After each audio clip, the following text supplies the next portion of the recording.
Apakah Allah akan tetap menilai wanita itu tetap cantik dari dalamnya dengan effort yang sudah dilakukan sama perempuan itu? Apakah itu jatuhnya effort yang terlalu berlebihan juga? Nah, aku Waduh. mohon penjelasannya Ustadz Syam.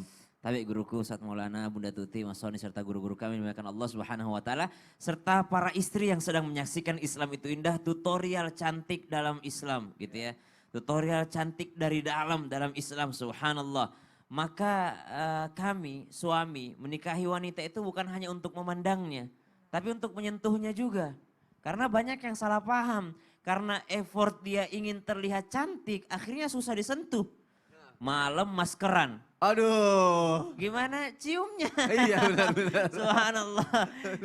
Karena suaminya senang lihat yang langsing, akhirnya minum pil yang berbahaya bagi tubuhnya, Iya. merusak lambung. Aduh. Kita ini bukan pengen hanya melihat yang langsing, kita pengen nyentuh gitu. Iya. Subhanallah. Akhirnya karena sakit lambung tidak bisa melayani suami. Aduh. Subhanallah. Mana ininya akhirnya manfaatnya dan mana akhirnya menunaikan kewajibannya. Subhanallah. Jadi jangan salah effort. Itu yang nomor satu tuh.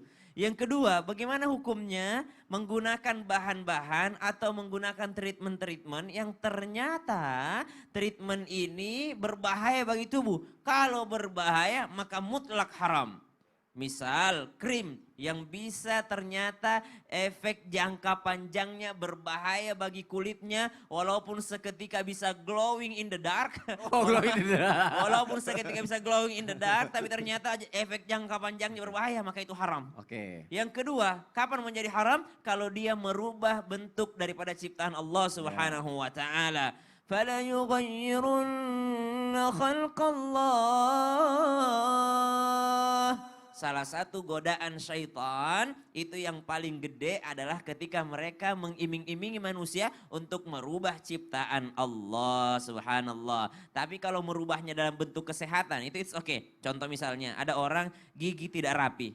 Gigi tidak rapi lalu ternyata di dalam dokternya mengatakan kalau gigi tidak rapi bukan hanya merusak estetik. Tapi itu bisa merusak gigi belakang. Sehingga ada keselip makanan sehingga kalau dia tinggal akan merusak gigi. Nah ini berarti dia mengubahnya bukan karena estetika semata. Tapi karena untuk yang namanya kesehatan giginya. Misal ada sahabat Nabi yang berperang akhirnya hidungnya patah. Nah, akhirnya dibikinin hidung palsu dengan berbahan emas. Ya subhanallah. Dan ini diperbolehkan. Kaki misalnya mohon maaf ada orang yang terluka kakinya diganti dengan kaki palsu. Maka itu bukan merubah ciptaan Allah subhanahu wa ta'ala. Namun ternyata yang tidak boleh adalah yang merubah dan yang berbahaya. Selama dia tidak berbahaya dan tidak merubah ciptaan Allah, silahkan itu adalah bentuk usaha daripada seorang manusia menjaga daripada ciptaan Allah subhanahu wa ta'ala. Ustadz boleh nggak kalau diet? Boleh. Boleh nggak kalau puasa sambil diet? Boleh. Puasa sambil diet itu ada gitu. Tapi niatnya puasa. Niatnya puasa dapat dietnya ya bonus gitu ya. Jangan niatnya diet. Takutnya salah niat puasanya nggak dapat pahala. Maka effort seorang istri untuk membahagiakan suami itu adalah termasuk daripada sedekahnya. Termasuk effortnya tadi adalah ketika sang istri berusaha cantik di dalam rumah. Bukan hanya cantik di luar rumah. Karena ternyata kenapa suami banyak melihat wanita di luar sana? Karena memang wanita itu lebih cantik biasanya kalau lagi di luar. Kalau lagi di dalam rumah tidak secantik kalau lagi di luar rumah, subhanallah. Terus sih ya. Kenapa? Ya kenyataan sih.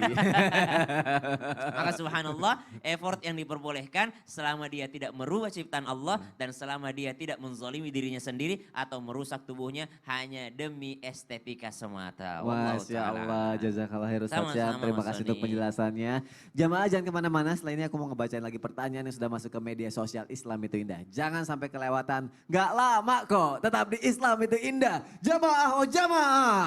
Alhamdulillah. Subhan